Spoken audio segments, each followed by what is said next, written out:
Hi, friends. For part 74 in our series on the Constitution, we move on to the 14th Amendment, which is a pretty big one and pretty important. So it'll probably take us a couple parts to get through, so bear with me.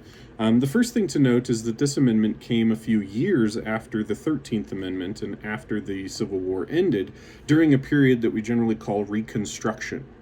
Now, I don't think we all get taught very well that the reality of Reconstruction was that those southern states that rebelled did not get readmitted into the Union right away.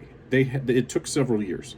And one of the requirements placed upon those southern states in order to allow them to rejoin the Union was to ratify the 14th Amendment. So these requirements were sort of placed upon the southern states that they had to agree to or they couldn't rejoin the Union.